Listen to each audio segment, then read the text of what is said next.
नमस्कार, आपल्या सर्वांचं हार्दिक स्वागत। आजच्या व्हिडिओमध्ये आपण बघणार आहोत सर्वोच्च न्यायालयाने दिलेल्या आदेशानुसार भारतातील प्रत्येक शिक्षकांसाठी आणि खास करून होऊ इच्छिणाऱ्या शिक्षकांसाठी टीईटी अनिवार्य असून दिनांक 31 ऑगस्ट 2028 पर्यंत त्याची मुदतवाढ भेटलेली आहे। यापुढे मुदतवाढ भेटणार नाही असं सर्वोच्च न्यायालयाने कोर्ट केलेलं आहे। अनिवार्य आदेश असा असून सेवेत टिकून राहण्यासाठी आणि पदोन्नती मिळवण्यासाठी टीईटी उत्तीर्ण करणे ही अटळ घटनात्मक आवश्यकता आहे। हे शिक्षण घेऊ इच्छिणाऱ्या शिक्षकांना आणि सेवेत असलेल्या शिक्षकांना, शिक्षण हक्क कायद्यापूर्वी नियुक्त झालेल्या शिक्षकांना सुद्धा लागू होणार आहेत असा अनुपालन आदेश सर्वोच्च न्यायालयाने दिलेला असून त्यासाठी आपणाला आता ही शेवटची संधी आहे। 31 ऑगस्ट 2028 पर्यंत न्यायालयाने स्पष्ट केलंय की कशा प्रकारे आपल्या सर्वांना टीईटी पास व्हायचंय।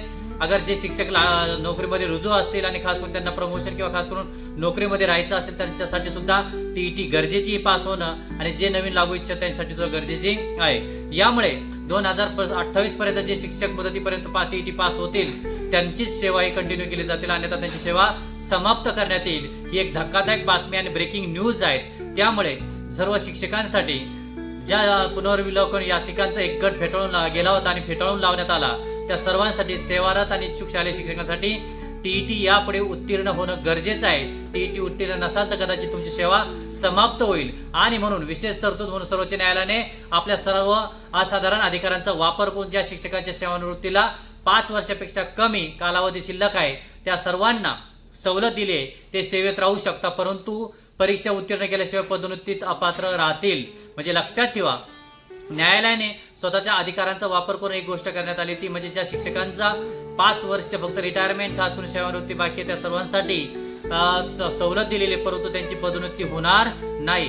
म्हणून ज्यांना पदोन्नती आणि खास करून सेवेत राहायचं असेल फक्त 5 वर्ष शिक्षक सोडून त्या सर्वांना टीईटी पास होणं उत्तीर्ण होणं गरजेचं आहे। कारण लक्षात ठेवा, दर्जेदार शिक्षण सुनिश्चित करण्यासाठी टीईटी ही एक घटनात्मक गरज आहे असं खंडपीठाने नमूद केले आहे आणि तिचा थेट संबंध कलम 21A शी जोडला आहे। न्यायालयाने सर्व राज्य सरकारांना आणि सक्षम प्राधिकरणांना टीईटी परीक्षा नियमितपणे शक्यतो वर्षातून 2दा घेण्याचे निर्देश दिलेले आहेत। आणि महत्त्वाची गोष्ट म्हणजे आपल्या सर्वांना दिनांक अंतिम मुदत आहे 31 ऑगस्ट 2028 पर्यंत सर्वांना मुदत वाढ देण्यात आली। न्यायालयाने स्पष्ट केले की यापुढे कोणतीही मुदत वाढ देण्यात येणार नाही।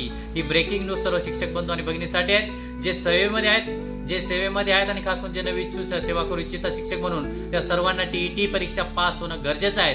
कारण लक्षात ठेवा, शिक्षक परीक्षा पात्रता पास झाल्यानंतरच आपली सेवा ही कंटिन्यू राहणार आहे। फक्त यामध्ये अपवाद तो म्हणजे जे शिक्षक 5 वर्ष फक्त त्यांची सेवा समाप्त होणार आहे त्यांच्यासाठी फक्त ही परीक्षा त्यांना म्हणतात त्यातून फक्त सूट मिळाली, पण सूट ही फक्त त्यांना सेवेसाठी आहे, परंतु त्यांना कोणत्याही प्रकारची पदोन्नती किंवा खास करून प्रमोशन भेटणार नाही। न्यायालयाचे निरीक्षण हेच आहे की टीईटी परीक्षा सुद्धा काय घटनेच्या 21शी जोडण्यात आलेला असून कलमाशी जोडण्यात आलेल्या असून सर्व राज्य सरकारांना न्यायालयाने सूचित करण्यात आलेले आहेत की सक्षम प्राधिकरणांनी टीईटी परीक्षा नियमितपणे शक्यतो 2 वर्षातून 2दा घ्यायची असे निर्देश देण्यात आलेले आहेत। तर बघा, सर्व शिक्षक बंधू आणि भगिनींनी याचा विचार करायचा आणि लवकरात लवकर आपली टीईटी परीक्षा पास व्हा। अशाच प्रकारच्या व्हिडिओ बघण्यासाठी आमचा चॅनल मोटिवेशनल गुरुजीला सबस्क्राईब करा, शेअर करा, लाईक करा आणि महत्त्वाची गोष्ट म्हणजे आपणा सर्वांना टीईटी परीक्षेसाठी हार्दिक शुभेच्छा। धन्यवाद।